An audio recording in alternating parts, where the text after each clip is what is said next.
It was intended to be a straightforward trek for the day. A short walk in the woods close to Asheville, North Carolina, provided me with the opportunity to get my thoughts organized after a week filled with tension.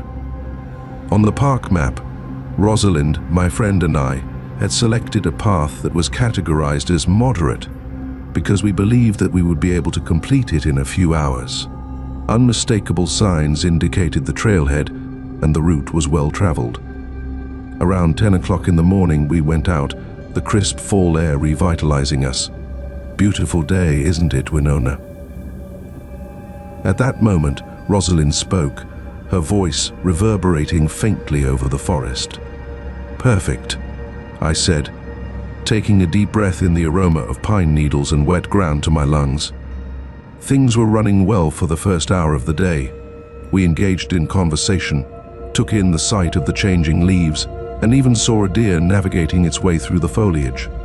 However, after that, things began to get peculiar. One of the paths was marked with a fading blue blaze, while the other way was unmarked. We arrived to a split in the trail. Prior to embarking on our journey, we had carefully examined the map, and neither one of us had any recollection of seeing this fork. Rosalind said, "That's odd," while staring at the chart being shown. "This isn't on here." With the intention of seeming nonchalant, I made the suggestion that perhaps it's a new trail that they haven't updated the map for yet. Following the route that was designated, the one that had the fading blue blaze, was the decision that we made. On the other hand, as we proceeded, the fires got less frequent and the route became more congested and more tight.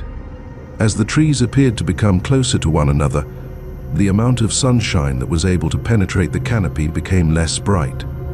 "I don't like this, Winona," Rosalind replied, holding back her voice as she expressed her fear. "I think we should turn back." My own body was tingling with a sense of discomfort. The woods had a new sensation now, less noisy, more empty.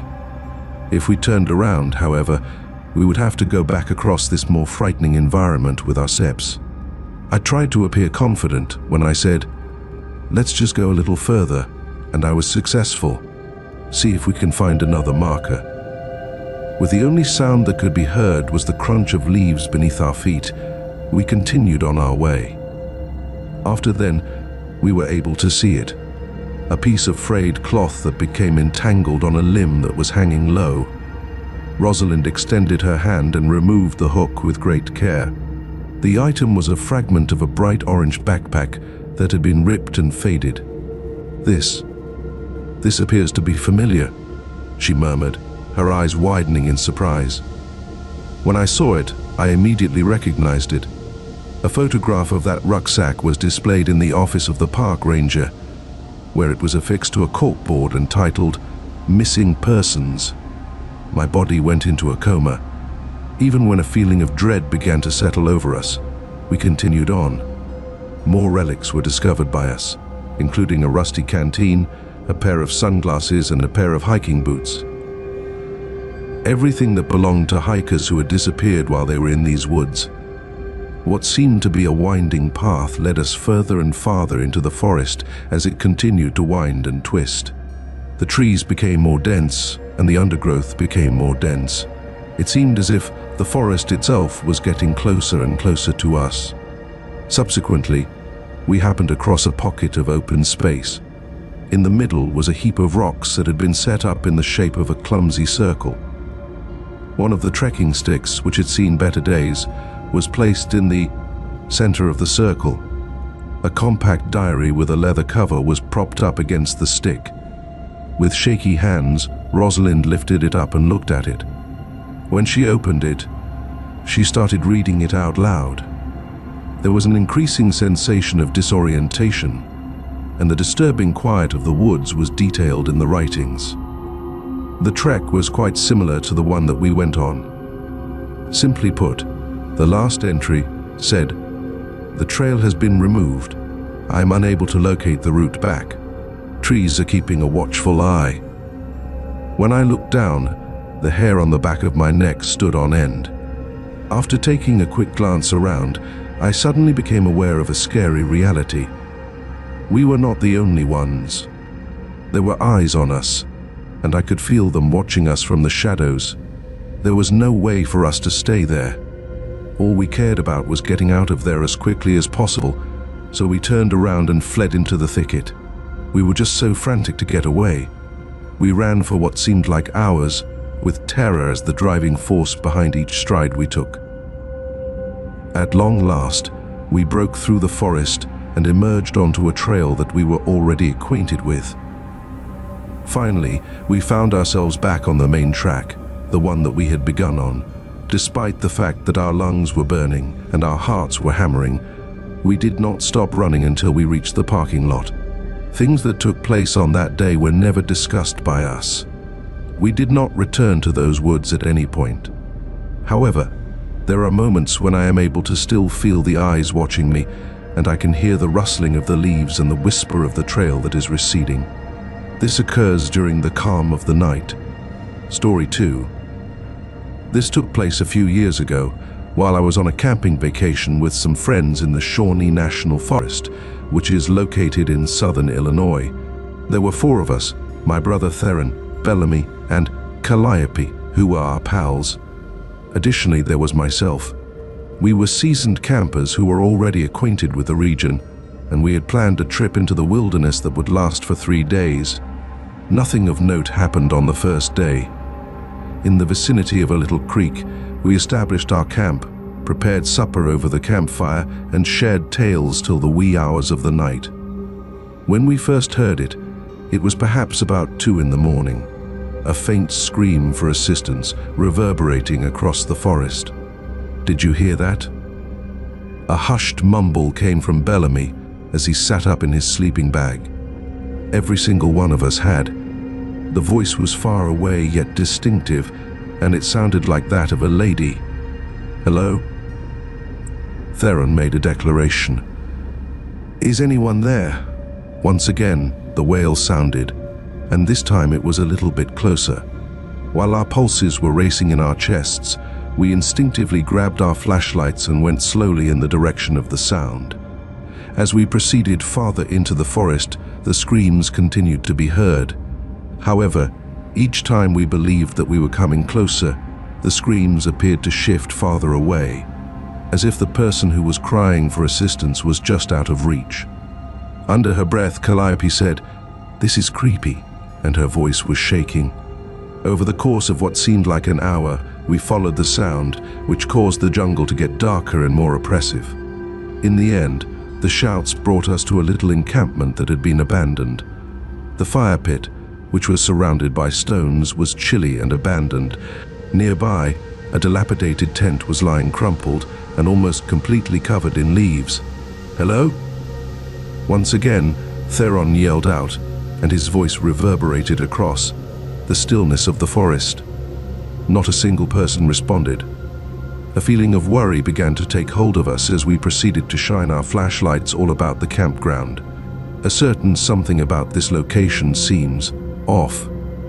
After then, Bellamy became aware of something. There was a tree in the vicinity that had 3 phrases scratched into its bark. "Don't follow the cries." I felt a shiver go down my spine. We were aware that we needed to leave that location. The sound of rustling in the bush was detected just as we were turning to go. Our hearts were racing in our chests as we froze in place.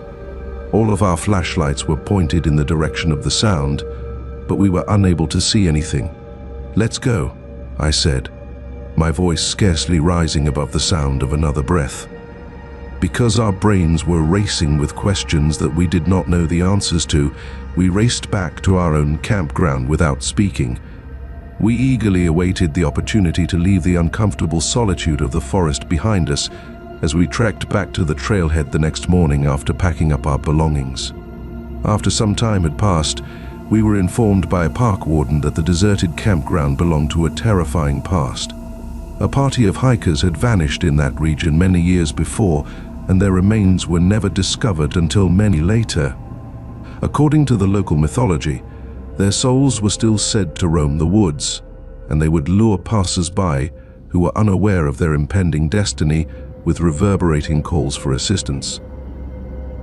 The Shawnee National Forest was never visited again by our group. To this day, the memories of that night, the reverberating howls, the deserted campground, and the terrible inscription etched into the tree continue to torment me. In my nightmares, I can still hear the screams, which serve as a continuous reminder of the invisible creatures that lurk in the depths of the forest. Story 3. The path and the trees that were in the area were completely covered in a covering of white foam as the fog came in thick and quickly. Suddenly, I was engulfed in a spooky, swirling mist, and the next thing I knew, I was able to see the route that lay ahead of me. In the White Mountains of New Hampshire, I had been trekking by myself, and I had been pushing myself to reach a lonely summit before dusk. Now that I was bewildered and lost, I was aware that I was in a precarious situation. Let me introduce myself. My name is Zephyr. My ability to follow instructions is often quite strong, but this fog, it was quite similar to being in a sensory deprivation booth. All of the well-known landmarks were vanished, as they had been engulfed by the fog.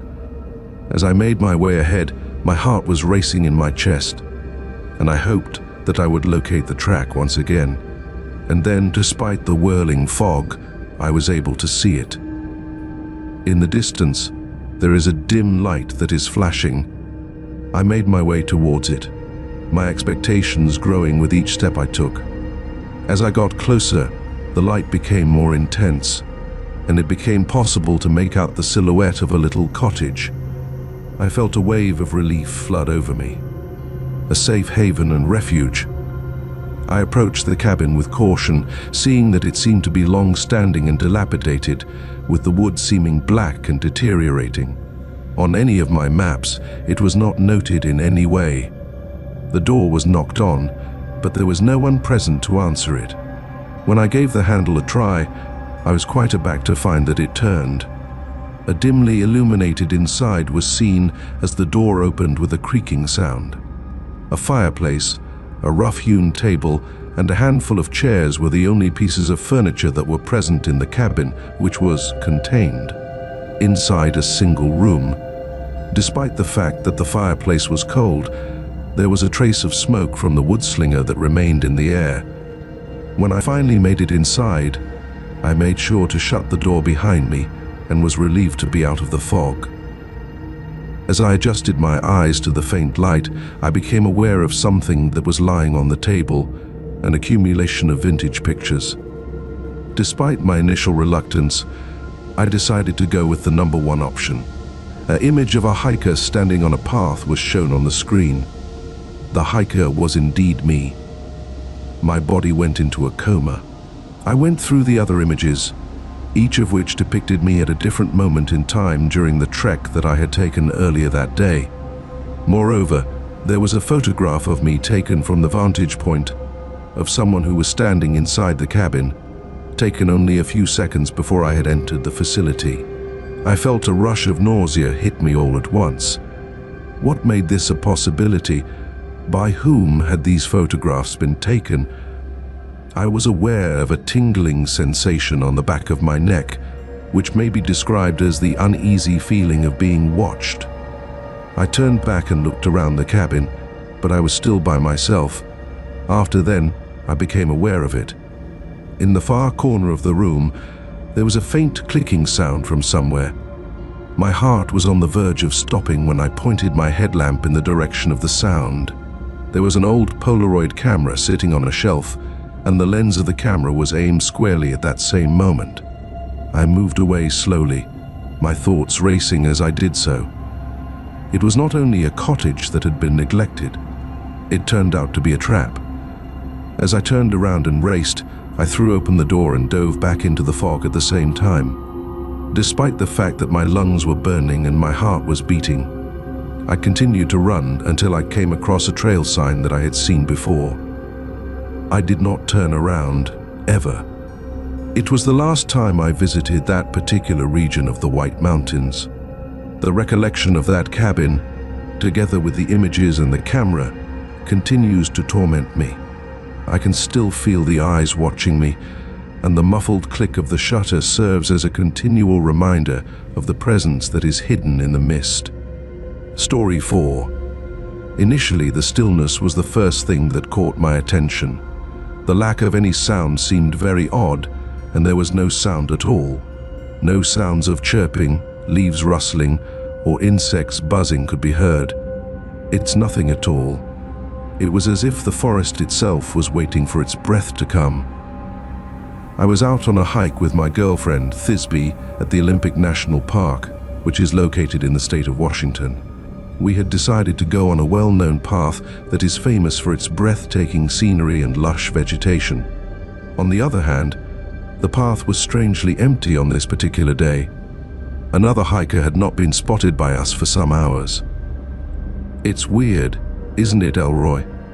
She spoke in a quiet tone, Thisbe said. "It's so. Too quiet." My gut began to tighten up as I nodded my head in agreement.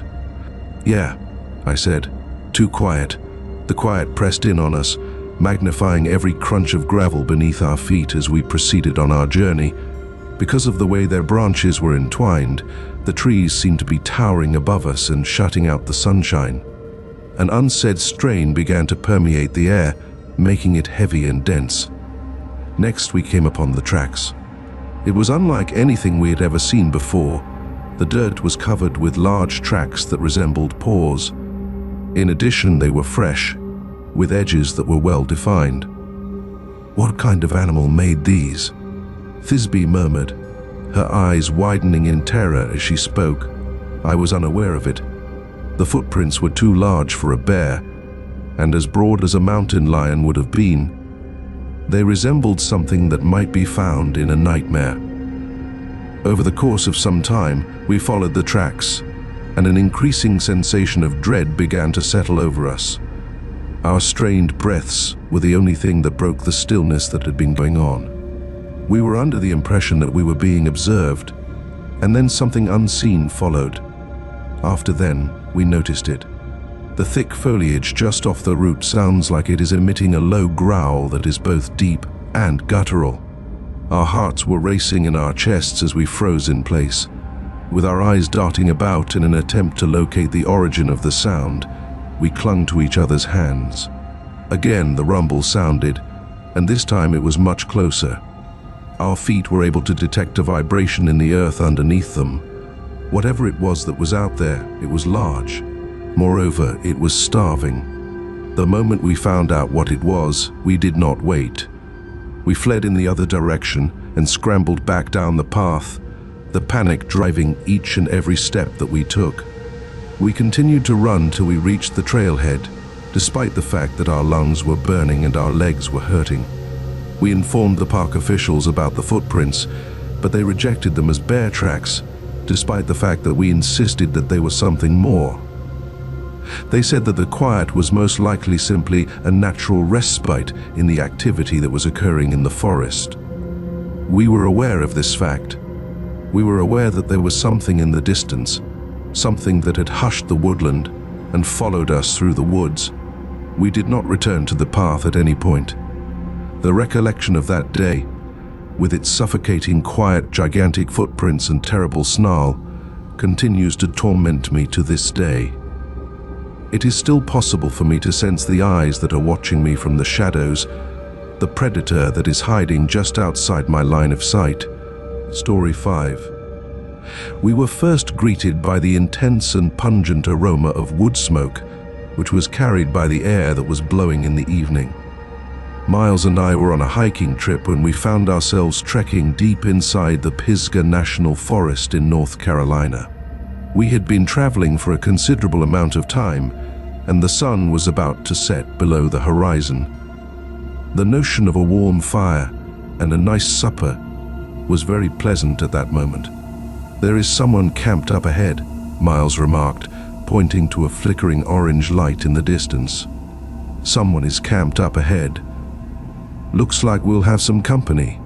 Because we were anxious to reach the campground and maybe share our experiences with other hikers, we picked up the pace of our walk.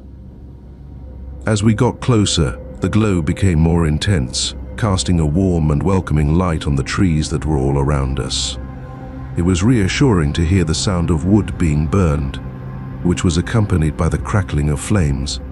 On the other hand, the illumination disappeared just as we turned a curve in the path. The crackling came to an end. The scent of smoke was no longer present. We were standing there, squinting in the light that was beginning to fade, looking at the location where the campfire had been only a few minutes before. One could not find anything there, not a fire. There is no tent.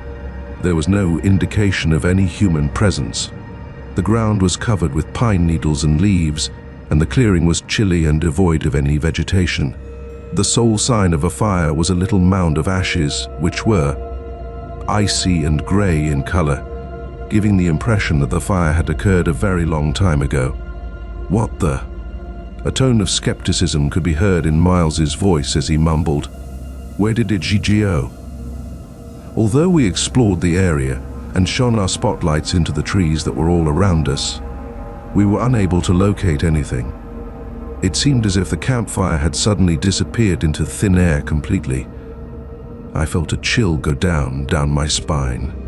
There was a sudden chill in the air, and the woodland became darker. Something disturbing had taken the place of the reassuring aroma of wood smoke, which had been replaced with a faint metallic odor. "I don't like this, Juniper," Miles said, his voice tense with the tension of his fear. "Let's get out of here." Having the picture of the ghost campfire ingrained in our brains, we turned around and hurriedly made our way back down the path. On the trip back, we didn't talk much since our brains were racing with questions that we didn't know the answers to. It was only a dream, right? Could it have been an optical illusion of any kind? Or was it something quite different? Something that was much more ominous. We were never able to discover a rationale for what we saw that evening. However, the recollection of the phantom campfire, the unexpected departure, and the eerie quiet of the woodland continues to stay in the mind. And on sometimes, when I am camping by myself, I get a scent of wood smoke on the air, and I can't help but wonder whether the phantom fire is waiting for me just beyond the leaves of the trees. Story 6. As the sun began to drop over Redwood National Park in California, the sky began to take on a variety of colors, including orange and purple respectively.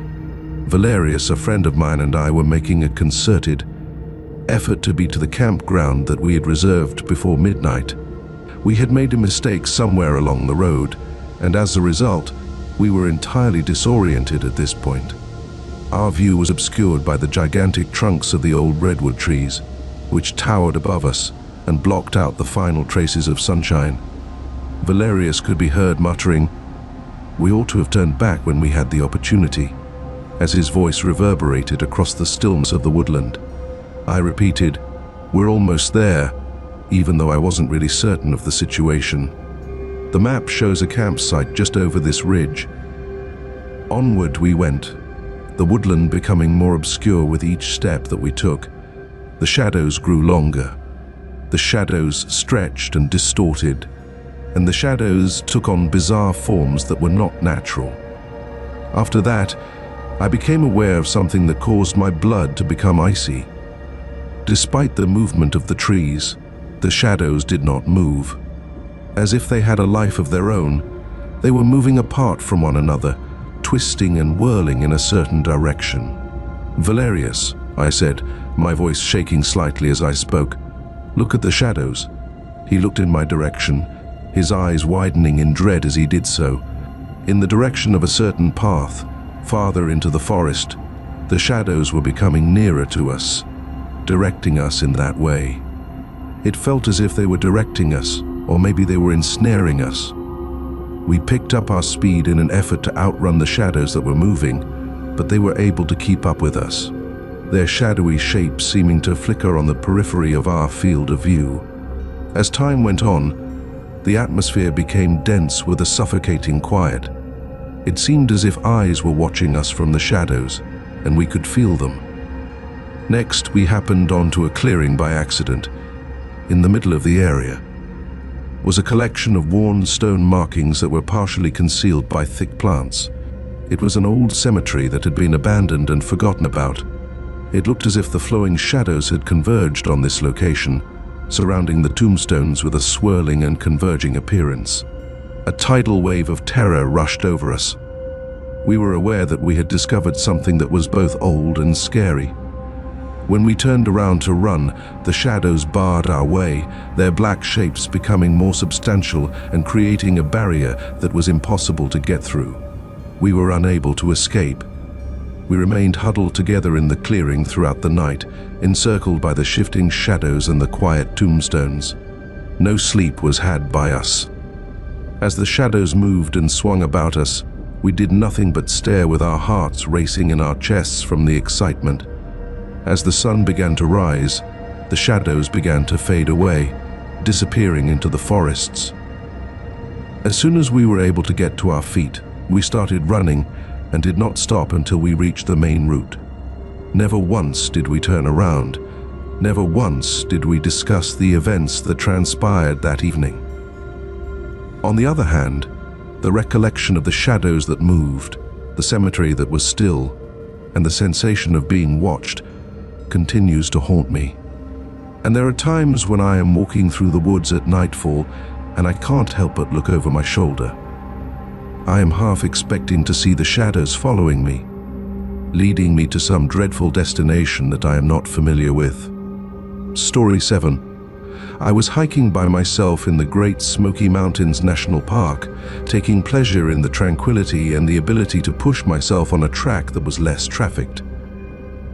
I'm Lark, and I like going on treks by myself the most. It gives me the opportunity to go at my own speed and enable me to fully absorb the splendor of nature. The day was bright and sunny, and the air was fresh and completely clear.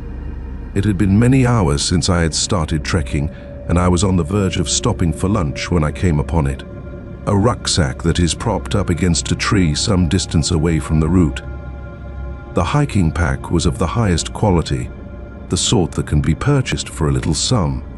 It seemed to be brand new as well, with no blemishes or marks on it.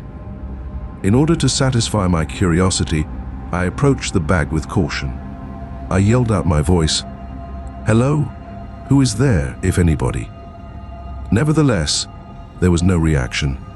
The woodland was devoid of sound. There was a little pause in which I pondered whether or not I ought to just leave it alone. On the other hand, the backpack was the item that attracted me in.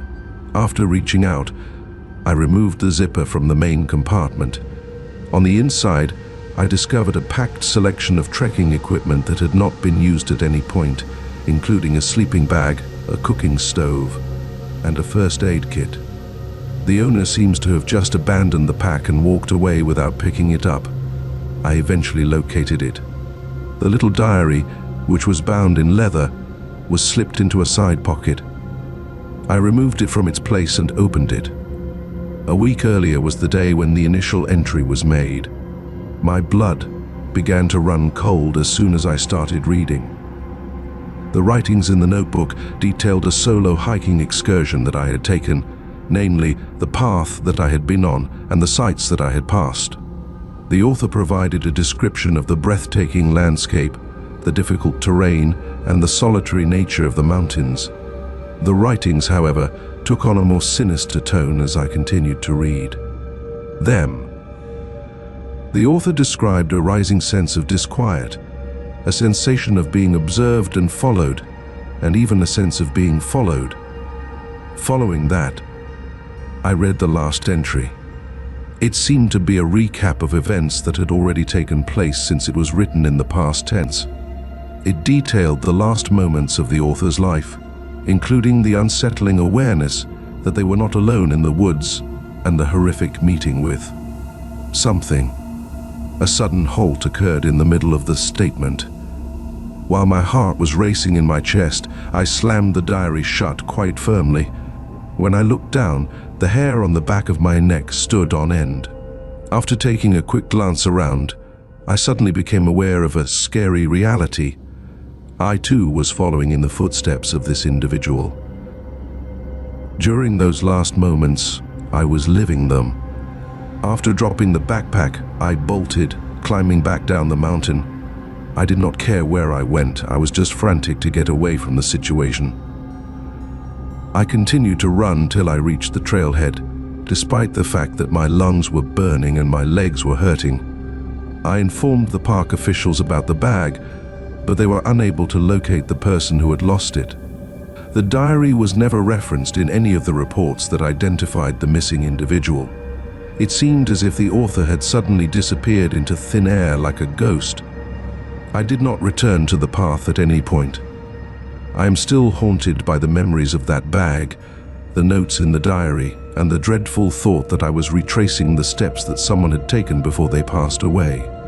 And there are moments when I am trekking by myself, and I can't help but worry if I am being watched, if I am unintentionally following in the footsteps of another lost hiker who is destined to suffer the same unknown end. Story 8. On that particular day, the Gila National Forest in New Mexico was ablaze with heat. The sun was fiercely beating down, and the air was dense and oppressive. Evander, my brother, and I were following a little river upstream in the hopes of discovering a quiet swimming place that was listed on our old, ragged map. In spite of its shallowness, the river served as a vital source of respite from the stifling heat, with its refreshingly cold water. For many hours we had been trekking, and the terrain had become progressively more difficult. The sound of the river, which was our constant companion, gurgled and dashed over boulders, providing a wonderful contrast to the otherwise calm landscape. After then, it took place. We came around a curve in the river, and then it was no longer there. The next thing we knew, we were standing on dry, cracked dirt. Prior to that, we had been strolling by a creek that was running. In front of us, the riverbed, which had been worn down and smoothed down by years of having water run over it, was barren and dismal. It seemed as if the river had just mysteriously disappeared into thin air. What the? A tone of skepticism could be heard in Evander's voice as he mumbled, "Where did the water go?" Our thoughts were racing as we became fixated on the desolate riverbed. The task was not feasible. It had only been a few seconds since the water had begun flowing. Aside than it, there were no other outlets or tributaries. The water could hardly have vanished without any explanation. After then, we were able to see it. Something shone brightly in the sunshine as it traveled across the middle of the dry riverbed. We approached with caution, keeping our gaze concentrated on the thing in question. The more we got near, the more we understood what it was. A substantial metal grate that is buried down beneath the riverbed. It had a round shape with a diameter of about 3 feet and was covered with unfamiliar symbols. It gave the appearance of being quite old, as if it had been there for many years. Additionally, we were able to pick up on the faint sound of water pouring under the grate. No, the river had not disappeared. It was gobbled up by whatever was located under that mystery grate, and it had vanished underground and gone. I felt a chill go down my spine. At that moment, the air had a chillier sensation, and the solitude of the forest was more oppressive. It was clear to us that we had made a discovery that was both peculiar and worrisome. There was a frightened gaze that passed between us, and a quiet understanding was passed between us. We had no interest in discovering what was hidden under that grate. As we turned around and hurriedly made our way back down the dry riverbed, the picture of the disappearing water and the enigmatic grate etched itself into our own consciousness. On the trip back, we didn't talk much since our brains were racing with questions that we didn't know the answers to. That grating was what exactly? What was hidden behind it? And what was the reason for the river's unexpected disappearance? We were unable to locate any answers. On the other hand, the recollection of that day, which includes the disappearing river, the enigmatic grate, and the disturbing quiet of the forest, continues to linger. Sometimes, when I hear the sound of rushing water, I can't help but wonder if it's the river that I've been looking for, running under my feet, concealed by the mysteries of the Gila National Forest. Story 9. For as long as I can remember, my buddy Indira and I have considered the Black Hills National Forest in South Dakota to be just about the best place to go hiking. Throughout the years, we had traversed a great number of paths, but this one was entirely unique. The loop was planned to be a short one, with a maximum time of 4 hours for the trip. In spite of this, we had been trekking for many days. It began in a soft manner. The moment we arrived to a well-known location, a peculiar rock formation, or a tree that was especially twisted, we would have a feeling of déjà vu once more. It was just a few hours earlier, yet we both were certain that we had seen it before. On the other hand, we would call it exhaustion, a trick of the light, or anything else, rather than the unpleasant reality. Didn't we pass this rock already, Lysander? An increasing sense of worry could be heard in Indira's voice as she inquired. I thought so too, I conceded, but I must be mistaken. I was a little wrong. However, the sensation continued to exist. The same sights and the same sections of path were appearing over and over again, and we kept coming across them. No matter how many times the sun rose and set, the landscape continued to be unmoved by the changes in the weather. We were unable to break out of the unending cycle that we were stuck in, and we were wandering in circles. Having been a comfortable and reassuring place in the past, the forest now seemed foreign and unfriendly. Trees seemed to be keeping a watchful eye on us, with their branches extending outwards like skeleton fingers. Although it had been serene in the past, the solitude of the woods now seemed oppressive and was filled with an underlying threat. In an effort to break the cycle, we tried everything. While we were bushwhacking through the thicket, we sometimes deviated off the track, but we always found ourselves back on the path, where we were confronted with the same old sights. Backtracking and retracing our steps was an attempt that we made, but it was fruitless. In what seemed to be a winding path, we found ourselves returning to the point where we had begun. There was a blurring of the days into nights. We were drained of energy, starving, and becoming more and more desperate. Once a sanctuary of peace and quiet, the forest has turned into a prison for us. We started arguing, our nervousness and fury reaching a boiling point. "We're going to die here, Lysander," Indira sobbed, her eyes welling up with tears. I replied, "No, we won't." Despite the fact that my self-confidence was waning, "We'll find a way out." After that, and what seemed like the 100th time that we had passed the same gnarled tree, we were aware of something that was different. There is a short, nearly indiscernible route that branches off of the main path. Our eyes had been clouded by exhaustion and hopelessness, and we had missed it in the past. We paused for a few periods, uncertain as to whether or if this was just another deception of the jungle. Now, however, we had nothing to lose.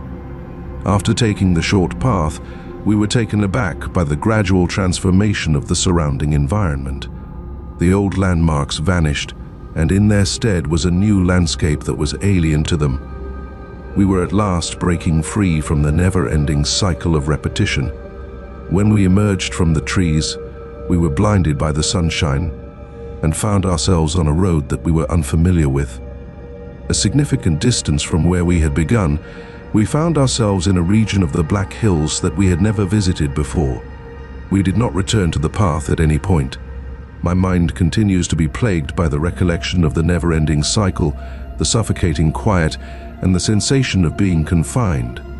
And on occasion, when I'm out hiking, I find myself seeking for familiar landmarks, half expecting to find myself back in that never-ending loop, wandering in circles and being lost in the woods for the rest of my life. Story 10. The wind in the Appalachian Mountains of Virginia expresses itself via its voice. At least, that is how it seemed when I went on that trek with my cousin Lorelei, which turned out to be fateful. As we traveled down the Appalachian Trail, we were reaching a portion that was notorious for its difficult terrain and unpredictability of the weather. During that particular day, the wind, which was always there, howled through the trees, and its gusts whipped our hair about our faces. In the beginning, there was nothing more than the typical sound of wind, a natural symphony consisting of the rustling of leaves and the cracking of branches. On the other hand, it shifted. It seemed as if the wind was carrying whispers, which were first weak and vague, but gradually became louder and more forceful with each gust. "Do you hear that, Oakley?" Her voice was barely heard over the wind when Lorelei posed the question. "Hear what?" I responded while making a concerted effort to listen. She said the words, the whispers, with her eyes watering with horror. "The wind, it's whispering." I paid closer attention, and as a result, I was able to hear it as well. Whispers that are so faint that they are borne by the wind and whirl about us like intangible spirits. However, the tone was evident, even if we were unable to make out the words. It was a strong warning. It is a request. It is a command. As the voices became louder and more intense, they continued to urge us to turn around, to leave the mountain, and to flee while we still had the opportunity to do so. It seemed as if the wind was attempting to coerce us into obeying it by buffeting us and pushing us back down the route. Fear seized us firmly. We were aware that we needed to leave that location. As we descended the mountain, we turned around and fled, the wind roaring at our backs and the voices rushing after us. Despite the fact that our lungs were burning and our hearts were hammering, we did not stop running until we reached the trailhead. We did not return to that particular portion of the Appalachian Trail at any point. Even now, the recollection of the wind that was whispering, the urgent warnings, and the sensation of being chased by forces that I could not see continues to haunt me. And on occasion, when the wind is blowing, I can still hear the faint murmurs, which is a disturbing reminder of the invisible presence that lurks in the mountains, watching, waiting, and whispering its secrets to the wind. Story 11. Many mysteries are concealed under the thick trees that cover the Olympic Peninsula in the state of Washington. A complete and utter coincidence led me to discover one of them. To introduce myself, my name is Reese, and I'm a photographer that has a strong interest in traveling to places that are not often visited. I had never been farther into the woods than I was on this multi-day hiking excursion, which was my first time going into the bush. In order to capture a secret panorama on film, I was seeking for a perspective that was different from others. In comparison to anything I could have conceived of, what I discovered was far more distressing. As I made my way through the dense foliage, I was following a weak deer path when I suddenly found myself in a clearing. Moreover, there it was. As a village, the roofs of the little run-down huts had caved in, and the windows had been boarded up. The cabins were packed together. An eerie quiet pervaded the location, with the only sound that could be heard being the rustling of leaves in the breeze. It seemed as if the people who lived there had just disappeared, leaving everything behind, on their own. The feeling of uneasiness began to take hold of me. There was no map that showed this settlement. I had no prior knowledge of any communities existing in this region. It seemed as if I had traveled through time and into a whole other universe. With my camera firmly grasped in my hand, I approached the closest cabin with extreme wariness. There was a single rusted hinge that held the door open, and it was hanging perilously. By pushing it open, I was able to see that the inside was faintly illuminated. With the shafts of sunshine that came in through the openings in the boarded-up windows, dust particles swirled about in the sunlight. In addition to the odor of decay, there was another odor present in the air, which was described as being bitter and metallic. There was very little furniture in the cabin. In the middle of the room was a table that had been rough-hewn, and it was surrounded by chairs that had been upended. A fireplace was the dominant feature on one wall, and its hearth was brimming with icy ashes. Personal items such as clothing, tools, and toys for children were dispersed over the area. It seemed as if the people who had been living there had hurriedly fled without taking anything with them. I proceeded farther into the town and investigated the other cottages that were there. One after the other, each one related a narrative of a quick abandonment. There were meals that had been partially consumed, sitting on tables, mattresses that had not been made, and clothing that were thrown around on the floor. The photograph was a moment in time that captured a community and a life that had been disrupted. I eventually located it. On the entrance of the biggest cabin, there is a tiny sign made of wood that is hanging. I felt a shiver go down my spine as I read the words, which were scrawled in a fading red paint. "Leave now." Another word was written below the warning, and it was written in a substance that seemed to be charcoal. It said, "They are coming." My heart was pounding so hard in my chest. I was aware that I needed to leave where I was. In spite of this, as I turned to go, I became aware of something else. Allegories. Strange and mysterious symbols were etched into the rocks themselves, as well as into the trees and the walls of the cottages. In addition to being old and scary, they were unlike anything else I had ever seen before.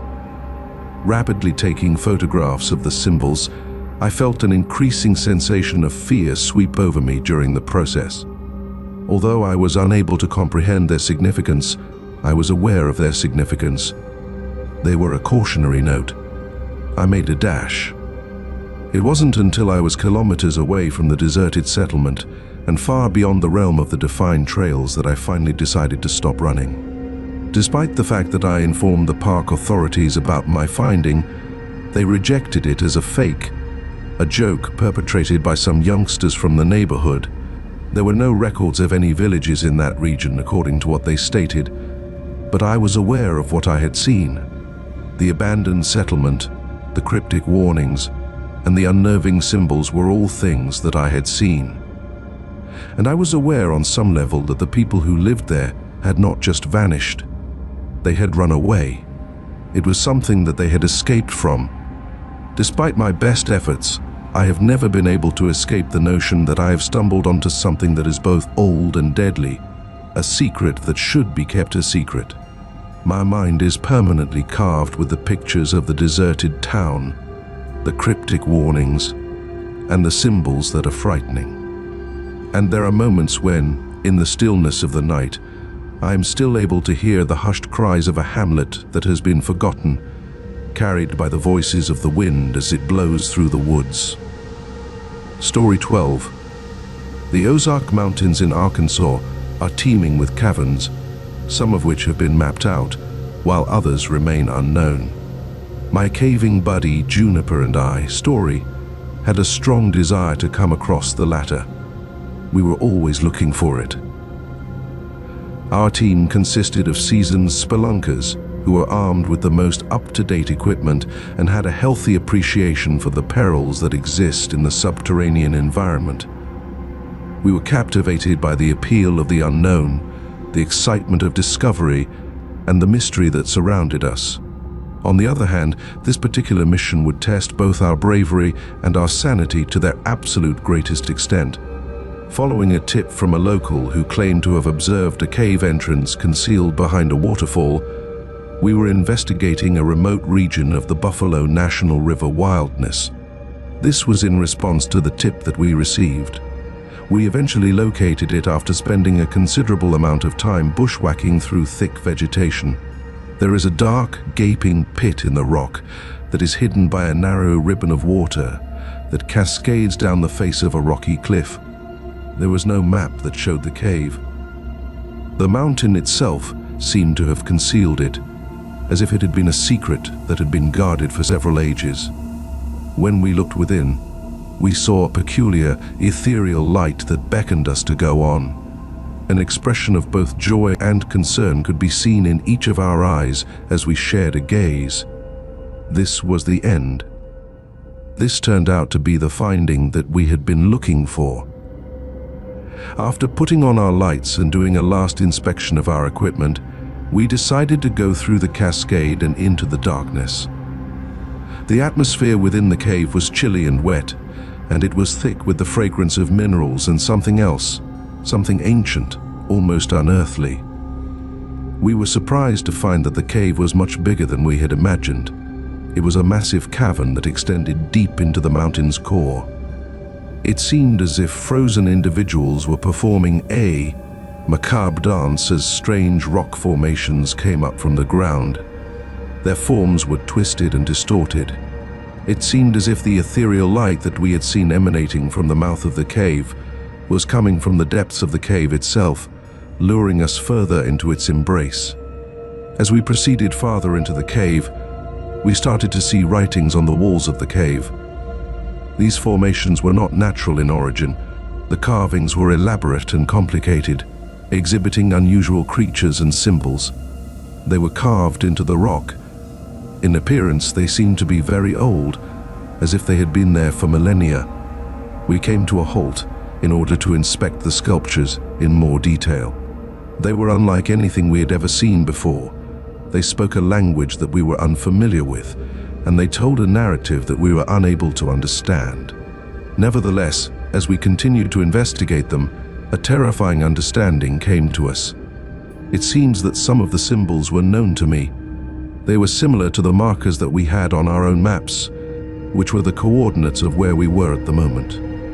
Our coming seemed to have been foreseen by the ancient sculptures already in existence. An uneasy feeling poured over us like a tsunami. Our sense was that we were being watched, as if by eyes that were not visible to us. The cave's quiet, which had been soothing in the past, suddenly seemed oppressive and was filled with a presence that was not spoken. After then, we noticed it. There was a distant murmur that reverberated throughout the cavern, emanating from the depths of the cave. However, the tone was evident, even if we were unable to make out the words. It was a cordial welcome. "You are very welcome." A request for entry. A worried gaze was passed between us. As soon as we realized that we had gone too deep into the unknown, we knew that we needed to go back. However, the appeal of the secret cave, the mystery of the old engravings, and the voice from the darkness were all too great for me to refuse. Following the ethereal light and the murmurs that appeared to lead our path, we continued on our journey further into the heart of the mountain. As we entered the region of the unknown, we were aware that we were entering a place where the natural laws were bent and twisted, and where old mysteries were concealed in the darkness.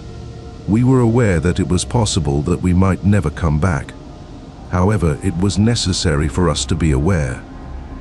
Our mission was to discover what was buried at the end of the tunnel, as well as the mysteries that the mountain concealed deep inside its core. It was impossible to resist, and the intrigue was too intriguing to ignore. We were entangled in its web, attracted towards a fate that we did not know it would bring us, and enticed by the rumors of the secret cave. Story 13. On that particular morning, when I was beginning my journey through the HOH rainforest in Olympic National Park, the fog was heavy. My name is Ren, and I was by myself, looking for peace and quiet in the secluded nature of the old woodland. It was a different experience on that particular day, despite the fact that the HOH is famous for its ethereal beauty and its thick green canopy. The fog was thicker than normal, and it clung to the trees like a shroud, obliterating any and all sounds. It seemed as if I were adrift in a world of green and grey, and I felt bewildered. Then, I discovered him. There was a person that emerged from the mist, and it was a guy clothed in a straightforward dark green hiking garment. With a kind grin, he came over to me and approached me. He inquired in a tone that was soothing and reassuring. "Lost?" "A little," I said openly. "The fog is pretty thick." His offer was, "I am very familiar with these paths. I can guide you back to the main path." Recognizing the value of the aid, I decided to accept his offer. During our stroll, He introduced himself as Silas, and we quickly found ourselves in a comfortable chat. After showing me several fascinating plants and identifying some bird noises that I was unable to recognize, he gave the impression of being knowledgeable about the area flora and wildlife. In the usually isolating fog, he was a company that was very much appreciated. There was no indication that the fog would lift as we continued to trek for what seemed like hours. My anxiety started to build up. It dawned on me that I had failed to see Silas's tracks in the moist and soft ground. The sensation was similar to that of floating above the earth. As we went, I caught a glimpse of his feet, and my heart came dangerously close to stopping. None of the footprints were found. As if he had never been there, the earth under his feet seemed to be completely untouched. I felt a chill go down my spine. As I peered up at Silas, I saw that his once friendly grin had taken on an air of unease. The eyes of the man, which had been warm and welcoming in the past, were cold and distant today, as if he was staring through me, at something that was beyond me. "Silas," I said, his voice shaking slightly, Your feet." He did not provide a result. Keeping his eyes concentrated on the road in front of him, he continued walking. All around us, the fog was heavier than it had ever been, and it was closing in on us like a blanket that was smothering us. Despite my want to flee and scream, I was unable to move my body because I was paralyzed by terror. When I was strolling with the ghost, I had the impression that I was being led further and deeper into the unknown by a phantom guide. I felt as if I was imprisoned in a nightmare. Following that, Silas disappeared in the same instant that he had arrived. It seemed as if he was walking next to me, but then all of a sudden, he vanished, disappearing into the mist. The thumping of my heart could be felt in my chest as I stood there, all by myself in the whirling mist. A few yards away, the fog started to lift, exposing the familiar route that had been hidden from view. With a sense of relief, my legs became weak as I lurched towards it. Silas was never seen by me again.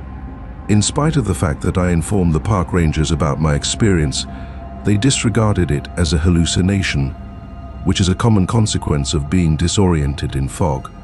But I was aware of what I had seen. It was the ghost who had led me through the fog, the guy who had no footsteps, and the mystery guide that I had seen for the first time. In the HOH rainforest, I had the impression that I came across something that was not of this world, a creature that was not of this world. I have never been able to escape this notion. I am still troubled by the recollection of Silas, particularly his unnerving grin and the tracks he left behind. In addition, there are moments when I am trekking by myself in the fog and I can't help but look over my shoulder. I am half expecting to see the mysterious guide emerge from the mist, his icy eyes locked on me and his footsteps following me into the unknown. Story 14. The Alaskan wilderness is a region of unspoiled, natural beauty. It is a location where nature is the most powerful force in the world. Additionally, it is a location where hidden threats might be found, and the distinction between predator and victim can become hazy in an instant. During a hunting trip with my longtime buddy Aloysius, I, Wyatt, was able to get this information firsthand. There was nothing that could have adequately prepared us for what we faced in the vast and merciless expanse of Denali National Park, despite the fact that we were very experienced outdoorsmen who were at ease in the environment. A giant bull moose was the subject of our investigation, and we were following its path through thick forests and over wide tundra. In addition to the sky being a magnificent blue, the air was brisk and chilly. Over the course of many days, we had been searching for the moose, and our satisfaction grew with each new print that we discovered in the snow. After that, we found them. There are tracks, massive footprints in the snow that resembled paws and were unlike anything we had ever seen before. The claw marks on them were so huge that they sent a chill down my spine. They were noticeably bigger and longer than any bare footprints I had ever seen. What the hell made these? A mixture of astonishment and horror could be heard in Aloysius's voice as he mumbled something about it. I was unaware of it. After years of hunting in these forests, neither one of us had ever come across anything that was even somewhat similar to this. The footprints were also fresh, with snow still falling into the deep imprints that had been left behind. They were very close to whatever had formed them. With our weapons at the ready and our senses on full alert, we followed the traces that were left behind. Following the footprints, we ventured farther into the bush, away from the moose route, and into a valley that was secluded and had a shadowy appearance. An unsaid strain began to permeate the air, making it heavy and dense. We were under the impression that we were being observed, and then something unseen followed. The rails ran for miles, never becoming stale and never becoming too far away. However, the entity that creates them was never revealed to us. It seemed as if it was playing a game with us, following us from the shadows, hinting at the fact that it was around, but never really presenting itself to us. As the days progressed, the nights came. While we were setting up camp, we kept a fire going and had our weapons within easy reach. The solitude of the Alaskan wilderness, which had been serene in the past, suddenly seemed oppressive, since it was filled with the presence of the predator that was going unnoticed. A low growl, a rustling in the foliage, and a heavy breathing just beyond the firelight were some of the sounds that we sometimes managed to pick up on. When we tried to see through the darkness with our flashlights, however, we were unable to see anything. It was forgotten that we were hunting for the moose. At this point, we were the ones being hunted. We continued to be pursued by the invisible predator, and the existence of this predator was a continual burden on our thoughts. Our nerves were frazzled, and our sleep was broken up by dreams of gigantic claws and flashing eyes. We startled at every sound that we heard. At long last, after what seemed like a lifetime, we came to the conclusion that we had had enough. In the process of packing up our tent and making our way back towards civilization, our eyes were continuously searching the woods, and our ears were strained for any indication of the predator that was not visible to us. We were never able to see it, but we were aware that it was around, keeping an eye on us, following us, and waiting for its opportunity. That particular region of Denali was never revisited by us. Despite my best efforts, the recollection of the invisible predator, the huge footprints, and the suffocating quiet of the forest continues to consume me. And there are times when I am alone myself in the woods, and I can still feel the eyes watching me from the shadows, the quiet predator that is hiding just outside my line of sight, waiting for its opportunity to attack. The encounter left an unforgettable impact, serving as a daily reminder of the raw, uncontrolled force of the Alaskan environment, as well as the unknown terrors that lie inside its core. In the wild, humans are not always at the top of the food chain, which is a terrifying witness to the truth that we are not always the most important. At times, we are the ones who are being hunted. Story 15. During the night, the Mojave Desert is home to a stunning display of the night sky. On a velvet fabric, millions of stars sparkle like diamonds. They are spread around the fabric. On the other hand, the lights that we saw that night were not stars. They constituted an altogether other entity. Something that is not natural. To introduce myself, my name is Zephyr, and I was there with my sister Isadora on a camping vacation. We were excited to experience the awe-inspiring darkness of the desert night sky and the stark majesty of the desert landscape, so we pitched up our tent close to Joshua Tree National Park. We spent the day traversing the park, trekking among the Joshua trees, which are known for their peculiar and twisted appearance, and marveling at the grandeur of the desert wilderness. As the sun began to set, we sat by our campfire, taken aback by the beauty of the night sky. After that, we found them. In the distance, far above the desert floor, There are lights that are flickering brightly and dancing among the stars. They were not the consistent and reliable lighting that airplanes are known for. They moved in a haphazard manner, darting and weaving. Their hue and intensity were constantly shifting. What are those? Awe and a hint of discomfort could be heard in Isadora's voice as she spoke in a hushed whisper. I was unaware of it. Nothing else had ever come over my eyes quite like that. It was as if the lights were luring us in, urging us to go into the huge wilderness that had not yet been explored.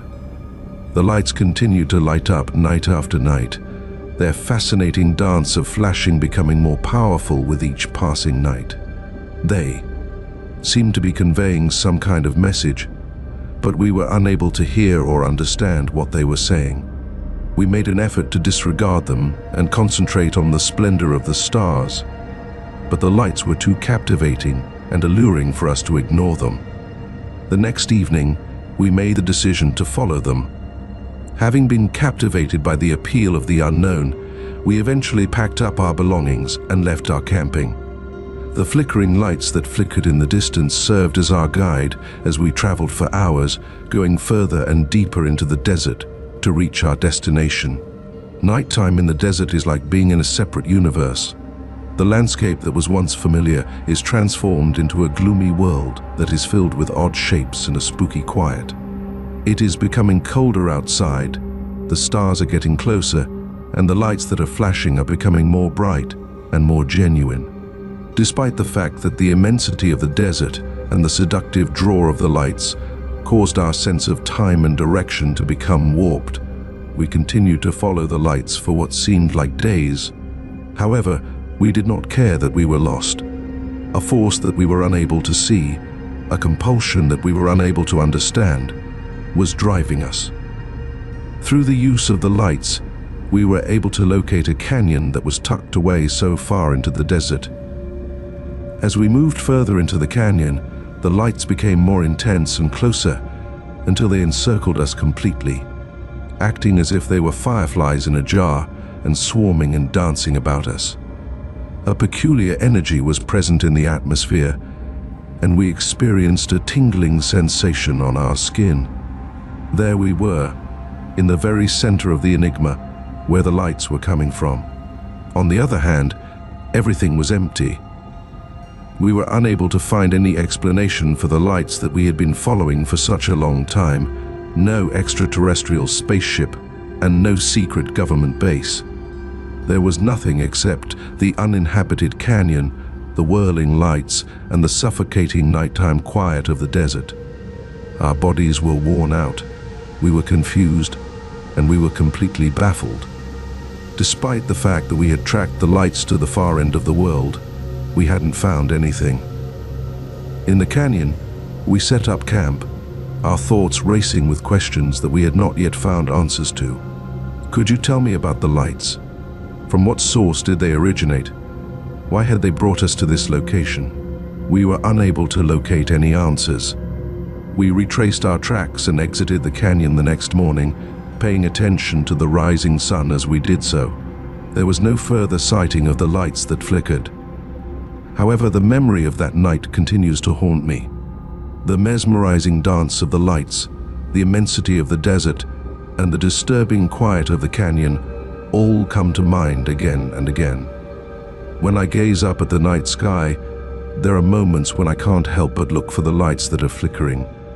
I wonder if they are still out there, dancing among the stars and inviting someone else to follow them into the unknown landscape. In addition to leaving me with a great feeling of amazement, the event also served as a sobering reminder of the secrets that are still concealed under the enormous wildness of the Mojave Desert, which has not yet been explored. Story 16. All sounds were muffled, and vision was reduced to almost nothing as a result of the thick fog that clung to the old redwoods.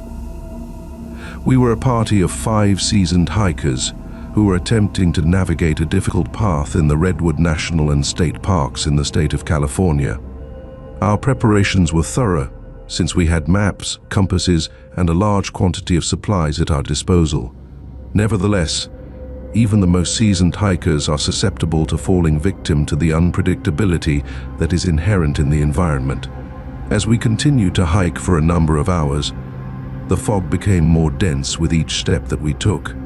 Our compasses and the odd trail sign served as our primary means of navigation as we moved slowly and carefully down the path.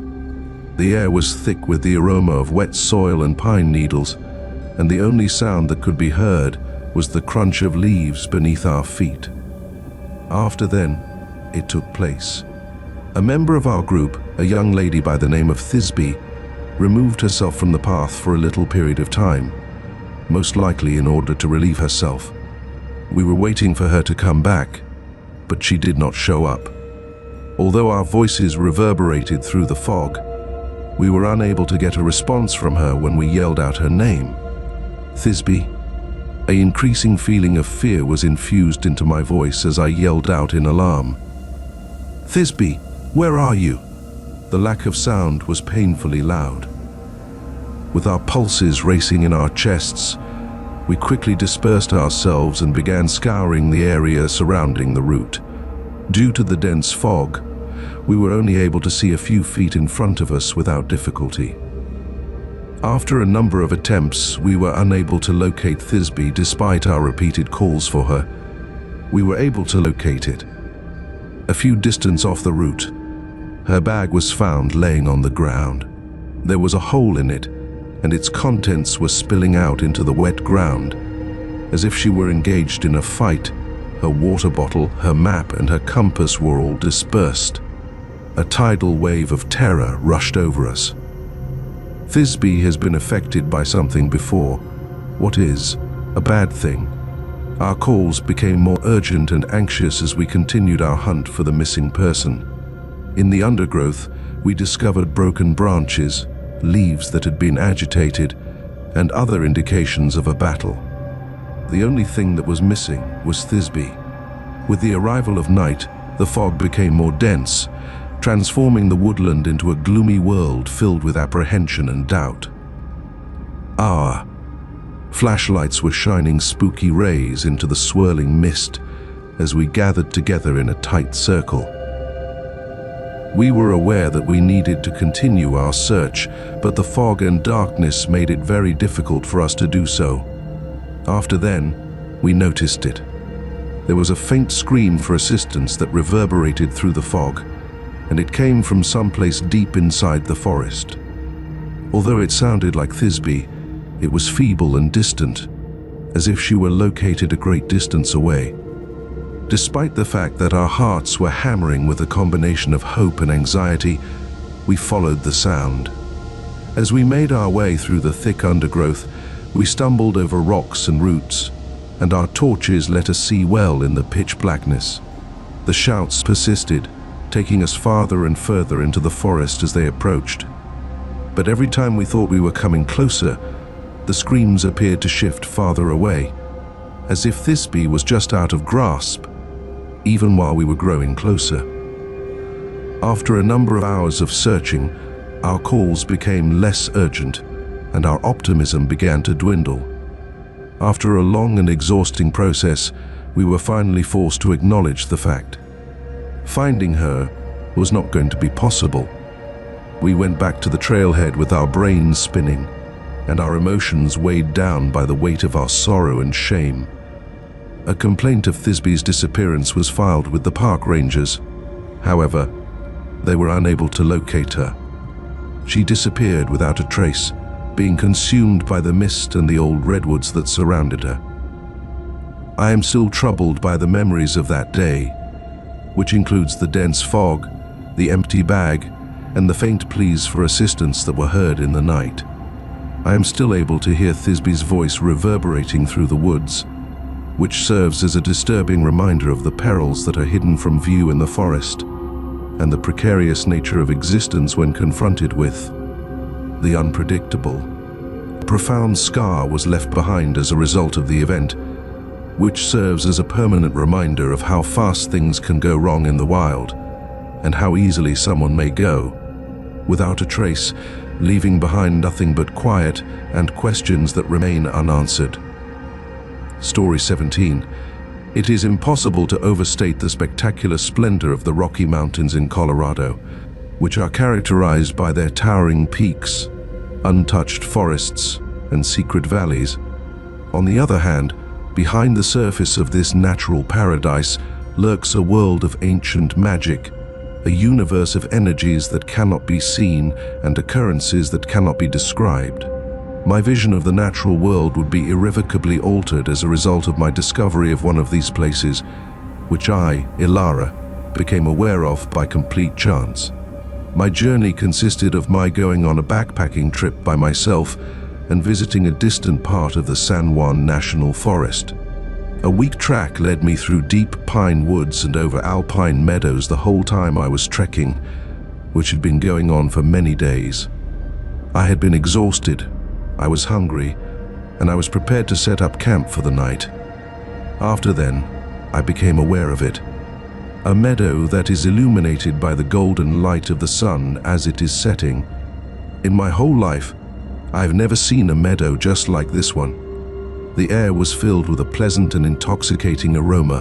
The grass had a brilliant green hue, and the wildflowers erupted in a riot of color when they flowered. It was a location that was so breathtakingly beautiful that it seemed almost nearly surreal. I entered the meadow because I was captivated by its attractiveness. At the same time, when I crossed the line that was not apparent to me, I experienced a change in the very atmosphere that surrounded me. The environment seemed to become more distinct, the colors got more vibrant, and the sounds became more individual. I had the sensation that I had entered a dream, a realm of enhanced sensations and beauty that seemed to come from another universe. My tent was put up in the middle of the meadow, and I was completely captivated by the natural beauty of the area. The meadow underwent a transformation as the night wore on. Despite the fact that the grass shimmered with an iridescent sheen and the wildflowers lit with an inner light, the air itself throbbed with an energy that was not visible. It was a realm that had been touched by magic, a location that was enchanted there. I ought to have departed at that time. I ought to have been able to notice the indications, which included the unreal beauty, the enticing smell, and the creeping departure from reality. But I was enthralled, and I found myself lured in by the beauty of the meadow. I slept well on the night in the enchanting meadow, where I was lulled to sleep by the soft hum of energy that I could not see.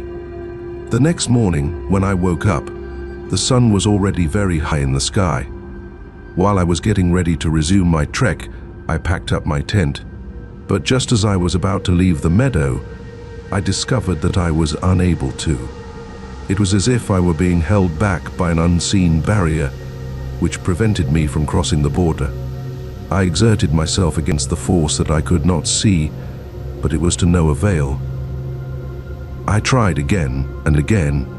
I was unable to escape. After having been a place of beauty and wonder in the past, the enchanting meadow had turned into a prison for me. There was a beginning of panic. Despite being miles away from society, I found myself ensnared in a universe that seemed to be bending and twisting about me while I was alone. When it was previously so welcoming, the meadow now seemed stifling, and its beauty was a disguise for something that was more terrible. My captivity was so severe that I spent days in the magical meadow, looking for a way out and attempting to comprehend the nature of my situation. It seemed as if the meadow was shifting and changing all around me, with the trails going away and then coming back, and the landscape rearranging itself like a complex living puzzle. It was as if the meadow itself was playing a game with me, holding me hostage for its own enjoyment despite my best efforts. Then, throughout the course of a single night, when the moon was in its full phase, I made the discovery. There were old ghosts who stood vigil over the meadow, and they were the invisible guardians of this beautiful land. They were the ones that kept the mysteries of the meadow, as well as the source of its magical powers. I was kept hostage by them, and they were the ones who did it. I gained the ability to establish communication with the spirits, to comprehend their language, and to appreciate the power that they possess.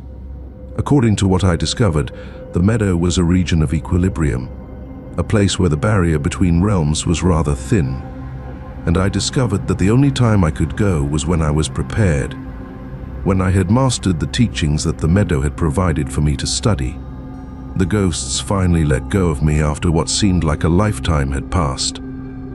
Once I emerged from the magical meadow, I found myself back in the world of the Rocky Mountains, which I had been used to. I was no longer the same person, however. It was then that I saw the magic that is concealed behind the surface of reality, the invisible powers that are responsible for shaping our world. I was aware that the magical meadow would be a part of me for the rest of my life, serving as a constant reminder of the awe and the peril that come with the unknown. After going through this experience, I have a strong appreciation for the force that nature has, as well as a profound comprehension of the interconnectivity of everything. The experience was like a voyage into the very core of magic, a look into a universe that was beyond our understanding. Story 18. There is a particular mysticism that may be found in the deep woods of Maine. It is a feeling of ancient mystery that captivates you and whispers secrets in your ear. For as long as I can remember, I have been captivated by the woods, by the seclusion it offers, and by the challenge of venturing into the unknown. My boundaries would be tested to an extent that I had never experienced before on this particular journey, which was a solo backpacking adventure into the heart of Baxter State Park. At that moment, I found myself deep into the 100-mile wilderness, a lonely portion of the Appalachian Trail that is well known for its difficult terrain and unique solitude.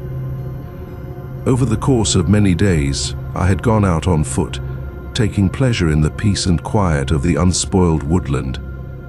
There was a clear and cold night sky, but the days were pleasant and bright. Getting away from the hustle and bustle of daily life was the ideal way to spend some time. At that point, it began, feeling as if one is being observed.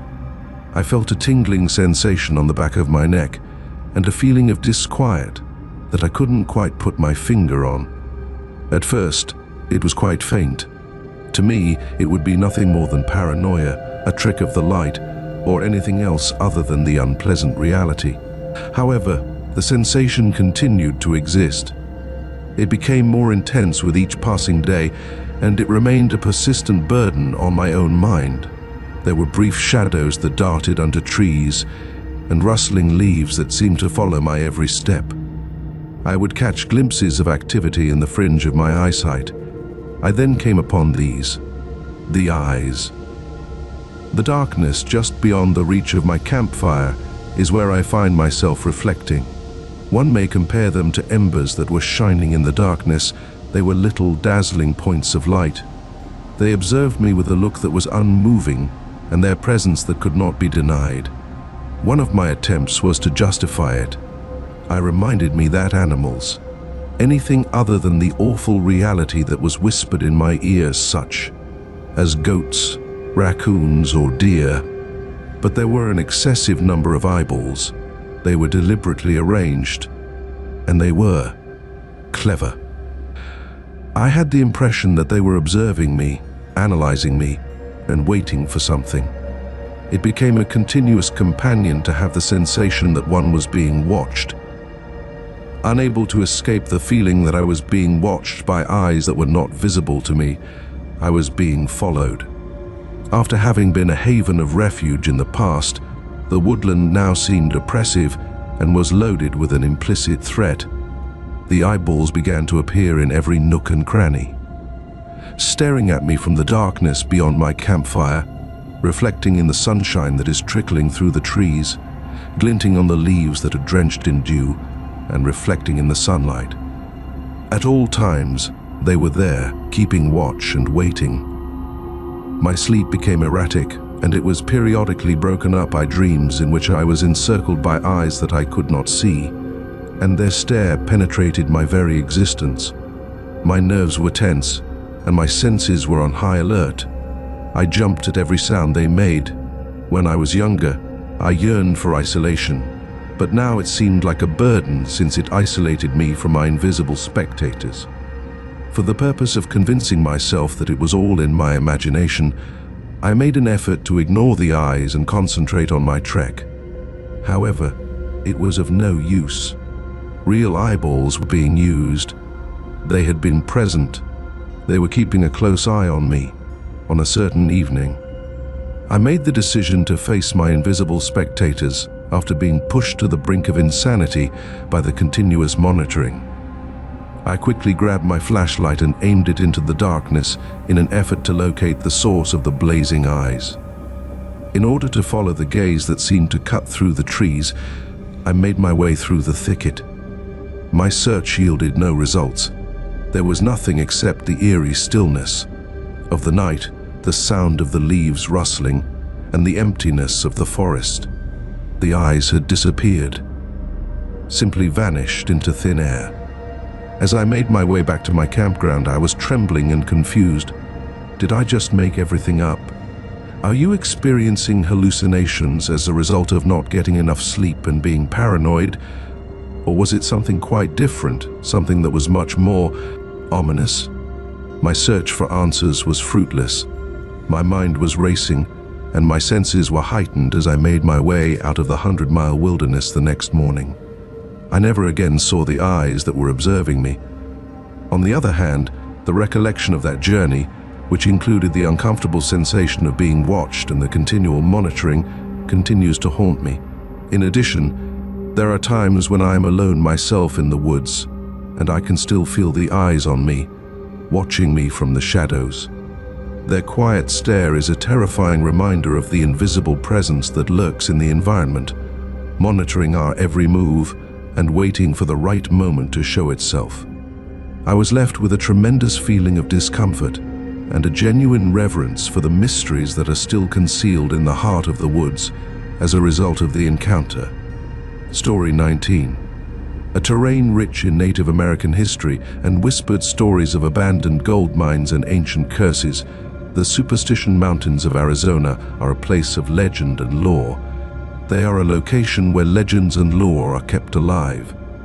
Despite the fact that I, Callan, was pulled to this mystique, I was also drawn to the appeal of the unknown, the prospect of uncovering something buried, something that time had forgotten. I was an amateur archaeologist who was captivated with the relics of ancient civilizations, and the superstitions was something that really piqued my interest. By following a thin track that seemed to go nowhere, I was exploring a canyon that was located in a secluded area. In addition to being hot and dry, the sun was relentlessly hammering down on the area. Only the odd shriek of a hawk flying above was the only thing that could be heard breaking the calm of the desert. It was then that I happened across it. The towering rock formations conceal a clearing that is concealed within them. An old and worn circle of stones stood in the middle of the clearing. The stone surfaces were covered with elaborate engravings, and the stones were ancient. There was a bigger circle of stones that was encircled by smaller circles of stones, producing a complicated design that seemed to emit an energy that was not visible. The location was a center of power, a place of old rituals, and a glimpse into a history that had been forgotten. My pulse was pumping with excitement as I carefully approached the clearing to begin my journey. Nothing else had ever come over my eyes quite like that. The engravings on the stones represented unusual images and symbols, which were quite different from anything else I had come across in my research. It felt as if they were telling a tale, a fable about old rites and gods that had been forgotten. I spent a considerable amount of time investigating the location, taking photographs of the carvings, collecting measurements, and attempting to figure out what the symbols meant. On account of the presence of an invisible force, the air in the clearing had a distinct sensation. I was overcome with wonder and a feeling of connectedness to something that was both old and strong. The clearing underwent a transformation as the night wore on. It seemed as if the stones were emitting a light from inside, and the carvings on the stones became more colorful and intricate. A faint hum could be heard coming from the ground under my feet, and the air itself throbbed with an energy that I could not see. I then came upon these. The shadows cast by the rocks in the area reveal figures rising from the darkness. These individuals were dressed in gloomy robes, and their faces were concealed by hoods. They walked in a manner that was both elegant and quiet, their motions being exact and ceremonial. In the middle of the stone circle, where the ethereal light of the stones lit their shapes, they came together. The thumping of my heart could be felt in my chest as I watched from the shadows, hiding among the rocks. I was aware that I was putting myself in the presence of something holy and prohibited. The figures started chanting, their voices low and guttural, speaking in a language that was difficult to understand but packed with force. As they swayed their bodies in time with the chanting, they lifted their palms toward the heavens, their actions completely synced with one another. There was a crackling sound of electricity in the air, and the earth was vibrating under my boots. As the chanting reached a crescendo that reverberated throughout the canyon, the stones began to shine brighter. The carvings seemed to come to life, and the stones themselves began to glow brighter. After then, the ceremony came to an end just as suddenly as it had begun. After lowering their hands, the figures chanting became less intense, and the ethereal light that had been emanating from the stones lessened. They turned around and went stealthily back into the shadows, vanishing into the darkness, as if they had never been there in the first part of the sentence. While I stayed concealed behind the rocks, my thoughts were racing and my body was shaking with a mixture of excitement and dread. It was something that I had seen that was beyond my comprehension, something that could not be explained. A universe of invisible energies and old rites had been revealed to me as I had caught a glimpse of an ancient world of magic. When I left the clearing the next morning, my head was full with questions, and my camera was full of pictures of the old sites where rituals were performed. I was aware that I had inadvertently discovered something extraordinary, something that required safeguarding and preservation for the sake of future generations. With that being said, I was also aware that the ancient ritual site was a center of power, a location where the curtain that separated the worlds was thin. In addition, I was aware that the night I observed the dark people carrying out their ancient rites under the light of the desert moon was one that I would never forget. I came away from the experience with a tremendous feeling of wonder and a profound reverence for the power that lies inside the presence of the unknown. It was a voyage into the core of old magic, a sight into a realm that was beyond our ability to comprehend. Story 20. An undiscovered lake may be found tucked away in the Adirondack Mountains of New York. This lake is a location of unnerving beauty and stories that are never told. Residents in the area refer to it as Mirror Lake, a moniker that alludes to the peculiar and unsettling qualities of the lake. There were legends that Seren had heard about the lake, stories about flawless reflections, stories about hidden individuals, and stories about a world that was similar to our own, yet contained deadly secrets beneath its depths. Having been captivated by the attraction of the unknown, I set out to locate Mirror Lake in order to personally experience the secrets that it possesses. I had gone on a hiking excursion by myself, and I was exploring a distant part of the Adirondack Park National Park. When I came upon it, I had been bushwhacking through the thick jungle, following a thin route that I had already discovered. A little lake that is completely calm and is tucked away amid the tall pine trees. The surface of the lake was as smooth as glass, and it reflected the forest that was all around it with a spooky degree of precision. One may get the impression that the world above was reflected in the world below, so creating a seamless and frightening duality. I approached the lake with extreme caution, my pulse pumping with a combination of excitement and anxiety. There was a complete lack of sound, with the only sound that could be heard being the soft sound of water lapping against the coast. I was captivated by the flawless reflections that covered the surface of the mirror as I looked into it. Each and every one of the trees, rocks, and clouds were reflected with an astounding degree of accuracy. After then, I became aware of it. There was a movement in the mirror, a glimpse of something that was not there in the actual world. I raised my head and peered in the direction of the other shore, but there was nothing there. There was nothing except the rocks, the trees, and the desolate seashore. Upon returning my gaze to the mirror, I saw that it had appeared once again. There was a person that was standing amid the trees, and while the flowing water had an effect on its shape, its presence could not be denied. However, it was not humanoid in appearance. Its limbs were excessively long, its torso was excessively thin, and its head was too huge.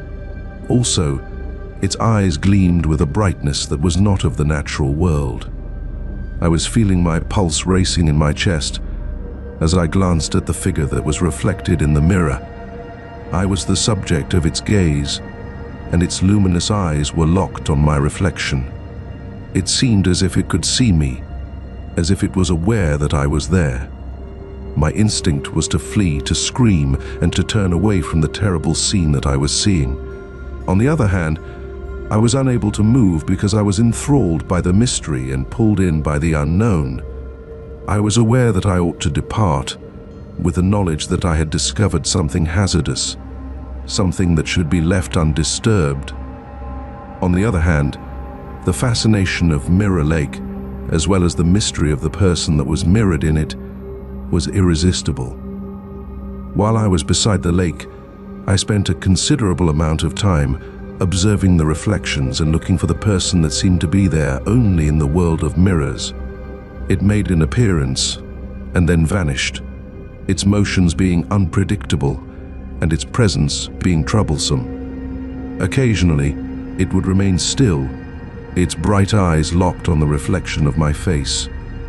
It would sometimes move fast, darting among the trees, its twisted figure flashing in the flowing water. Other times, it would move slowly. When night fell, the lake underwent a transformation. It became more difficult to differentiate between the actual world and the reflected world as the reflections got more bright and realistic. The person that was reflected in the mirror became more confident, its actions were more methodical, and its presence became more insidious. I had no choice but to go. Once a lovely and peaceful place, the lake now had an oppressive feeling about it, with its mirrored surface serving as a gateway to something dark and unknown. I turned and fled, stumbling through the forest, and I did not stop until I was more than a mile away from the lake, deep inside the region that was known to me, which was the defined paths. I did not return to Mirror Lake at any point. My mind continues to be troubled by the recollection of the flawless reflections, the concealed person, and the disturbing duality that exists between the actual world and the reflected one. And there are times when I can't help but look into a body of water that is still, and I can't help but search for the reflections. I half expect to see the figure staring back at me, its glowing eyes a chilling reminder of the unseen presence that lurks in the depths of Mirror Lake, waiting to draw travelers who are unaware into its mirrored world. I was left with a great feeling of discomfort and a tremendous appreciation for the mysteries that lay concealed under the surface of reality as a result of the experience. It was a disturbing reminder that not everything is as it seems to be, and it was a look into a world that was beyond our understanding. Story 21. Both a gift and a burden may be found in the quiet that is characteristic of the Appalachian Trail. A boon for people who are looking for a place to be alone and get away from the din of the outside world. An affliction for individuals who find themselves in a state of isolation, far off from society, with an invisible presence following them about without their knowledge. During my solo hiking trek to a secluded part of the Great Smoky Mountains National Park, I, Jasper, had the unforgettable pleasure of seeing this plague for myself. I had been trekking for many days, taking pleasure in the difficulty of the rough terrain and the peaceful beauty of the old forest on my return. I was in a fantastic mood, the path was in excellent condition, and the weather was just right. I was overcome with a feeling of tranquility, and a connectedness to the natural world that I had never previously experienced. At that point, it began. It is the footsteps. At first, it was so faint that it was nearly undetectable, like the sound of leaves rustling in the breeze. On the other hand, as I proceeded with my hike, the footfall became more audible and definite, precisely matching my pace. I halted my breathing and listened attentively while I listened diligently. The footsteps came to a halt as well. My pulse was hammering in my chest as I waited, anticipating the sight of another hiker emerging from the forest beyond the trees. But nobody showed up. The forest did not continue to speak. I began walking once again, this time carefully and gently. Following me as if they were glued to my heels, the footsteps took up where they had left off, matching my speed. Once again, I came to a standstill, and the footsteps followed suit. As I turned around and looked back at the path behind me, I saw that there was no one at that location. I felt a chill go down my spine. I was by myself in the woods, far away from any sign of civilization, and there was a presence that I could not see watching my every move. The tranquility and seclusion that I had been enjoying only a few minutes before was broken, and in its place, I felt an increasing sensation of dread. One of my attempts was to justify it. I convinced myself that the sound of my own footsteps reverberated off the trees. It was a trick of the sound, and it was the product of my mind. A part of me, however, was aware that it was something different, something that is not natural. Following me persistently, the footsteps continued to follow me throughout the day and night. Always there, they served as a continual reminder that I was not the only one in the world. I made an effort to disregard them, to concentrate on my journey, and to attempt to persuade myself that it was all in my brain. However, it was of no use. The footsteps were true to life. They had been present. As well as that, they were behind me. My sleep became erratic, and I had nightmares in which I was being followed by invisible things, and the footsteps of those beings echoed in my dreams. My nerves were tense, and my senses were on high alert. I jumped at every sound they made. After having been a haven of refuge in the past, the woodland now seemed oppressive and was loaded with an implicit threat. As I began to converse with the footsteps, I inquired about their identities and inquired about their desires. Nevertheless, there was no reaction. This was nothing more than the unrelenting beat of the footfall, which matched my speed and followed me wherever I went. After being pushed to the brink of insanity by the relentless chase, I made the decision to face my followers who were not visible to me. I came to a sudden halt, completely spun around, and yelled into the stillness of the woodland. "Who's there?" The sound of my voice reverberated across the forest as I demanded. "Show yourself." The sound of footsteps ceased. The air was heavy with expectancy, and there was a period of stillness at that point. After then, the footsteps started up again, but they were no longer following me behind. In front of me, they were standing. While I was looking for the origin of the sound, I turned around and looked everywhere, but I couldn't find anything. The only thing that could be heard was the eerie calm of the forest, the tall trees, and the empty route. As they continued to move away from me, the footfall gradually receded into the distance until they were no longer audible. I was standing there, by myself in the stillness of the forest, with my heart thumping in my chest. Even though the footsteps were no longer audible, the recollection of their dogged pursuit and the uncomfortable sensation of being followed lingered. As I reached the end of my trek, my senses were heightened, and my mind was flooded with questions that weren't addressed. It was the last time I ever heard the spectral footfall. However, the event made a profound impression, serving as a disturbing reminder of the invisible presence that might lurk in the woods, watching our every move and waiting for the opportunity to show itself. The experience was like a voyage into the depths of the unknown, a look into a realm that was beyond our ability to comprehend. Story 22. Alaska is a region of extremes, a place of spectacular beauty and harsh danger. With its immense wildness, Alaska is a world of extremes.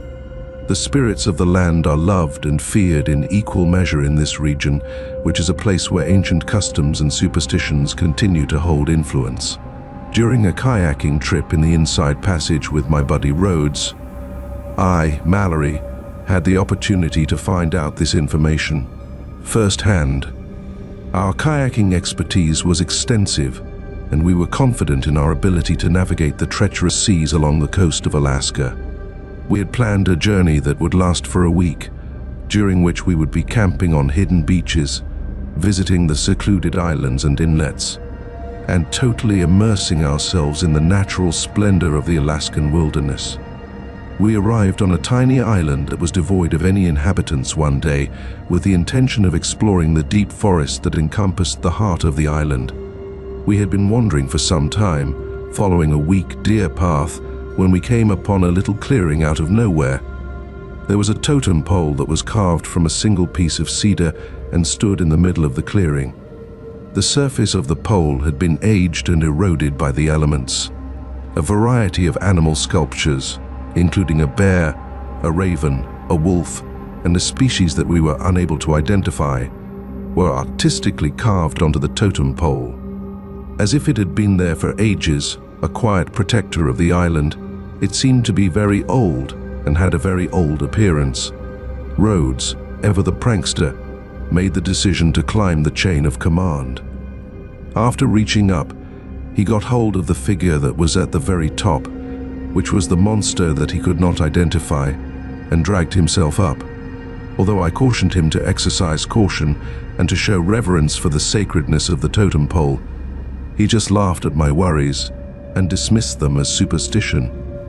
After striking a pose at the top of the totem pole, he descended back down the pole he had climbed to the top of. It was just as he was about to reach the ground that he faltered, and his foot caught on a root, causing him to fall and land awkwardly on his ankle. He wailed out in agony while clenching his ankle tightly. A sprain, and maybe even a shattered bone, was clearly present.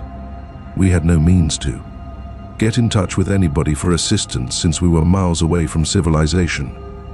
We were unable to move. In order to protect Rhodes' ankle, we constructed a makeshift splint and set up camp. It was a gloomy atmosphere. Our vacation had gone from being a joyous experience to one that was filled with a sense of discomfort and a sensation that something was awry.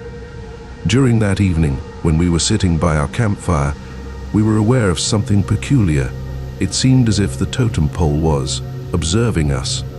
It was as if the carved figurines, which had been motionless and lifeless in the past, suddenly had a life of their own. Their emotions were constantly moving and altering as we observed them, and their eyes, which were fashioned from bits of abalone shell, seemed to sparkle in the light of the fire. Ignoring it, dismissing it as a trick of the light or a consequence of our anxiousness, were all things that we attempted to do. However, the sensation continued to exist. We were being observed by the totem pole. We were being judged, on the lookout for something. Strange occurrences started to take place. It took longer than we anticipated for our supplies to run out. Our machinery had a problem. The weather took a turn for the worse, bringing with it blustery gusts and consistent downpours. For our disrespectful behavior toward the totem pole, it seemed as if the island itself was turning against us and punishing us for our actions. At that moment, we were aware that the totem pole was no longer located in the clearing. It had vanished, without leaving any traces behind. In an effort to satisfy the spirits that we had insulted, we combed the island in a frantic attempt to locate the totem pole and restore it to the location where it should have been. However, it was of no use. There was no longer a totem pole. We were able to locate it, not in the clearing, but rather back on the beach, close to where we have our kayaks. As it stood there, its carved figures seemed to be watching us, their eyes shining brightly in the dark light. It appeared as if it had always been there. At that moment, we were aware that we needed to depart from the island. After gently loading our kayaks, Rhodes gritted his teeth in an effort to alleviate the agony in his ankle. We then paddled away from the island, leaving the totem pole behind. We did not return to the island at any point. I am still troubled by the recollection of the cursed totem, the peculiar tragedies, and the unnerving sensation of being watched. I can't help but feel uneasy when I'm in the forest. I get the impression that I'm being watched by eyes that I can't see, that I'm being judged by old spirits, and that they are waiting for me to make a mistake or to insult the holy power of the land. Having gone through this experience, I now have a strong appreciation for the customs and beliefs that are prevalent in the Alaskan wilderness, as well as a profound comprehension of the connectivity that exists between all living things.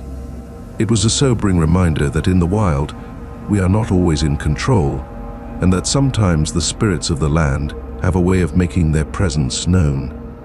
This was a reminder that was unsettling. Story 23.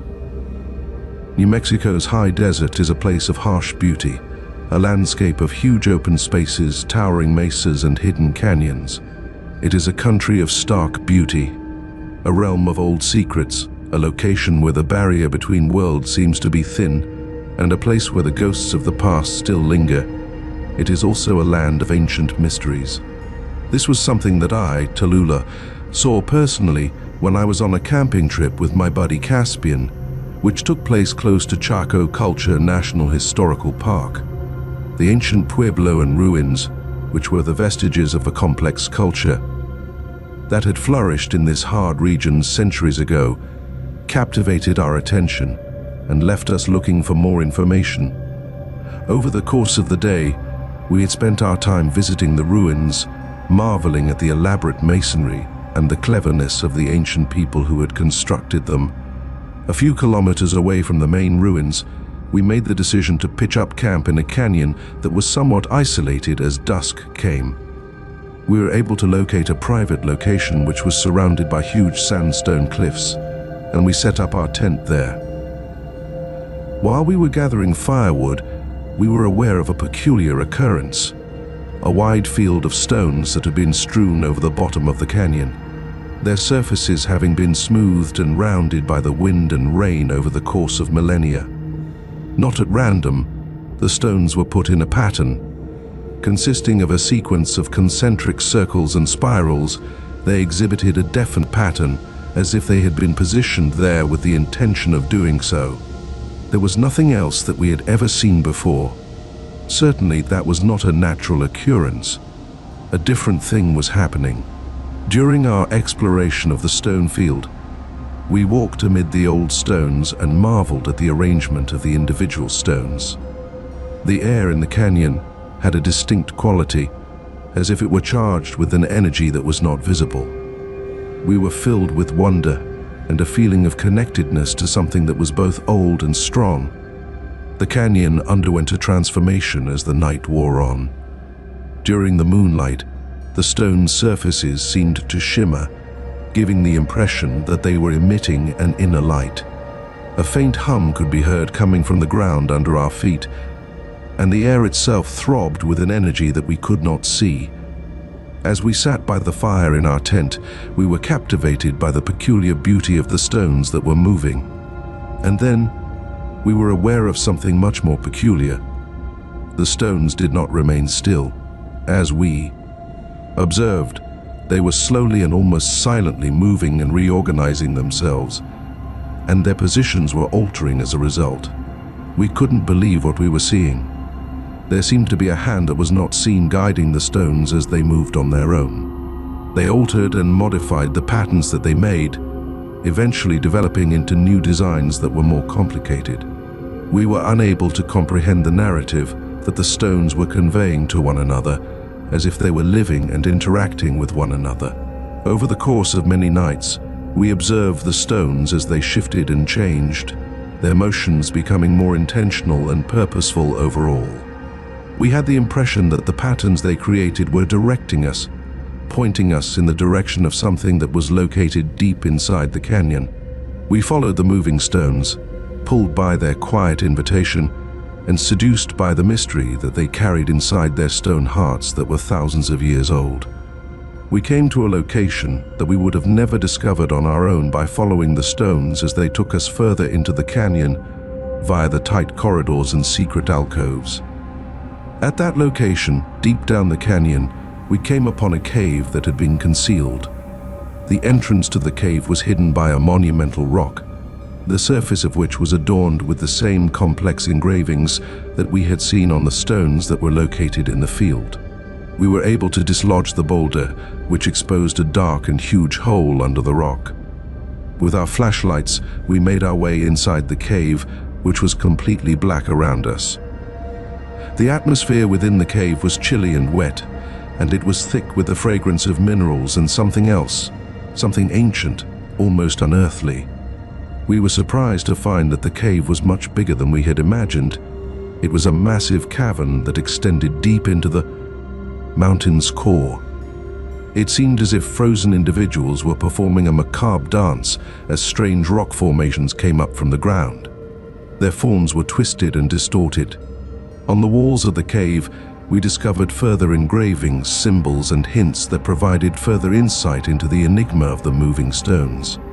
While we were touring the cave, we spent a significant amount of time taking pictures of the engravings, collecting measurements, and attempting to figure out what the symbols meant.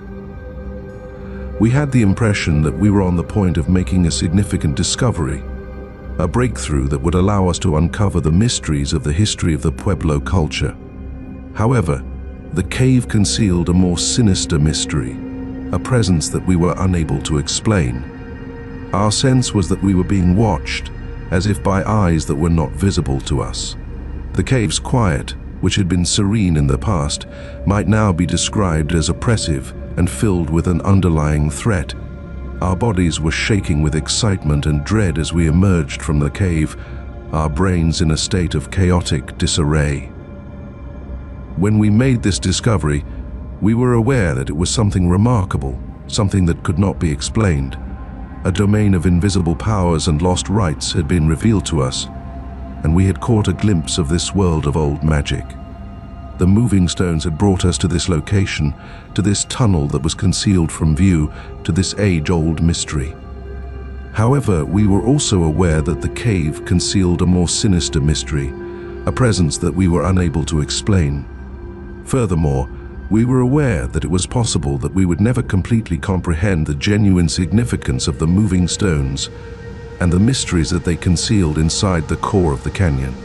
Story 24. In the eerie calm that pervaded the old redwood forest, the thick fog hung heavy in the air and hung heavy in the air in Humboldt Redwoods State Park in California. We were a party of 4 experienced hikers who were attempting to navigate a route that was filled with significant challenges. Our mission was to go to a waterfall that was so far away that only a select few people in the area knew about it. In addition to having maps, compasses, and a large quantity of supplies, we were well equipped.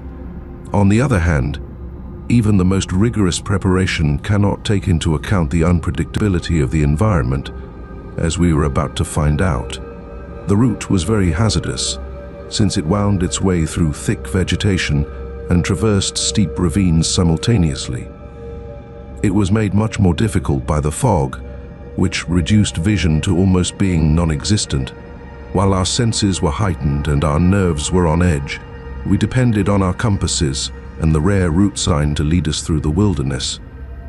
Following a number of hours of trekking, we arrived at a deep abyss, which seemed to be an obstacle that was impossible to overcome. However, there was a bridge that was directly over the chasm. It was not a man-made construction, but rather a natural bridge that was produced by a fallen redwood tree, with its enormous trunk stuck between the 2 sides of the gap. It seemed as if the bridge was in danger, with its bark being aged and worn and its branches being covered with moss. But that was the only way we could get over. Our approach to the bridge was careful, and we tested its stability with each step that we took. Under our weight, the wood moaned and creaked, yet it managed to hold in place. With our hearts beating in our chests and our eyes locked on the other side of the bridge, we crossed the bridge one by one. The very last person to cross was me, Sparrow. As I approached the halfway point of the bridge, I was suddenly struck by an earthquake, a profound rumbling that appeared to originate from the ground itself. My feet were swaying under the bridge, and the gap was widening below me. My determination to get it to the other side compelled me to hasten my speed. I was taking my last step onto firm ground when I heard a loud crack, which was then followed by a splintering boom. With my heart pounding in my chest, I turned around and walked away. There was no longer a bridge. The fallen redwood, which seemed to be our sole means of across the abyss, had broken in two and plummeted into the depths below. As a result of being unable to return to the other side of the gap, we were unable to escape our situation. There was a beginning of panic. We had no means to get in touch with anybody for assistance since we were miles away from civilization. Fog was becoming more dense and the light was diminishing. We were by ourselves, disoriented in the forest, and the approach of darkness was drawing near. We attempted to find an alternative route over the abyss, but our efforts were fruitless. The inclines were too steep, and the plunge was too great. We were unable to escape. As we set up camp, our moods were down, and our thoughts were racing with questions that we had not yet solved. How did the bridge come to collapse in the first place? Would you say that it was only a natural event, a result of the tree's age and the process of decay? Alternatively, was it something else, something that was more ominous? With the arrival of night, the fog became more dense, transforming the woodland into a gloomy world filled with apprehension and doubt. With our torches shining spooky rays into the swirling mist, we crowded together around the bonfire that we had set up nearby. We divert ourselves from the chilly reality of our predicament by telling tales, singing songs, or doing anything else that we could think of. After then, we noticed it. A low growl, deep and guttural, emanating from someplace deep inside the interior of the forest, a sound that could be heard in the fog. Our hearts were racing in our chests as we froze in. Place.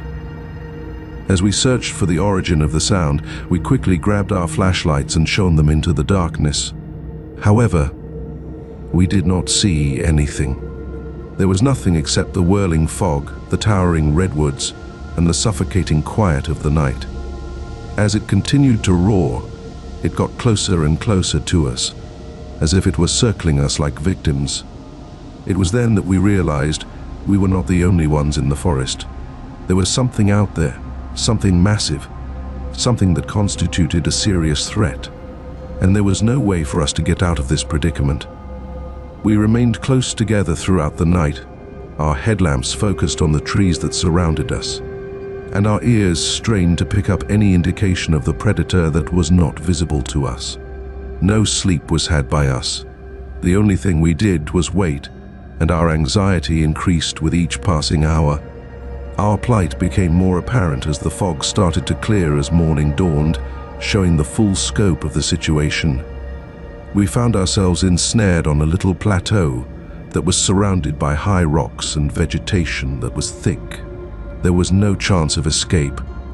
After then, we were able to see it. There was a thin route that led away from the plateau, down a steep hill, and into the forest. It was hardly visible in the bush. The opportunity was our only one. While we carefully followed the route, our hearts were hammering with a combination of terror and hope. The path was perilous, as it wound its way through thickets of all kinds and across rocks that were slippery. Despite this, we continued on our way, propelled by the urgent want to get away. When we finally emerged from the jungle, we were on a route that we had been trekking on for a while. We were not in danger. We had successfully evaded the disappearing bridge as well as the silent assailant. That particular section of the Humboldt Redwoods was never revisited by us. The recollection of the bridge that collapsed, the terrible growl that could be heard in the fog, and the suffocating quiet that could be found in the forest continue to haunt me. Moreover, there are moments when I am trekking in the fog, and I can't help but get a sense of discomfort. It's a sensation that I'm being watched, that I'm being followed, and that the bridge is waiting to disappear under my feet, leaving me alone in the woods, at the whim of the unknown. Story 25. It is the boundary waters. In the state of Minnesota, the Canoe Area Wilderness is a site of unspoiled beauty, a complex network of lakes and rivers that are linked to one another, thick woods and sheer cliffs.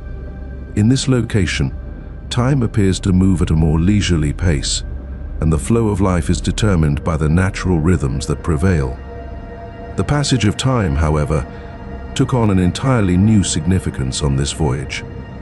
My name is Indigo, and I was trapped in an unending cycle, a reoccurring nightmare from which I was unable to awaken. It twisted and swirled, folding back on itself, and I was trapped inside of it. I went out on a canoe trip by myself, looking for some peace and quiet and a way to get away from the stresses of daily life. I intended to go on a trip that would last for a week, during which I would be paddling across the clear waterways, sleeping on remote islands, and completely submerging myself in the peace and quiet of the nature. When we initially arrived, everything was perfect. In addition to the fact that the weather was ideal, the paddling was simple, and the seclusion was just what I needed. I was overcome with a feeling of tranquility and a connectedness to the natural world that I had never previously experienced. At that point, it began. The oblique feeling of having experienced something before. A nagging feeling would come over me whenever I came across a familiar sight, such as a peculiar rock formation or an island with a certain shape. And I would realize that I had seen it previously, only a few hours earlier. I disregarded it as exhaustion, a visual illusion, or anything other than the disturbing reality of the situation. However, the sensation continued to exist. It became more intense with each passing day, and it remained a persistent burden on my own mind. I began to become aware of minute inconsistencies and tiny variations in the surroundings that ought not to have been there at that time. A tree that had been standing erect the day before has now toppled over. A paddle for my canoe, which had been located on the left side of my canoe, is now lying on the right side. My sanity is being called into doubt by a few little factors that are so easy to disregard. After then, I acknowledged the reality. The same day kept repeating itself over and over again, and I felt as if I was stuck in a time loop. Every day began in the same manner, with the same dawn, the same paddling path, and the same encounters with various species of indigenous animals. Every day came to a close in the same manner, with the same sunset, the same campground, and the same disturbing sensation of having experienced something before. To begin, I was completely captivated.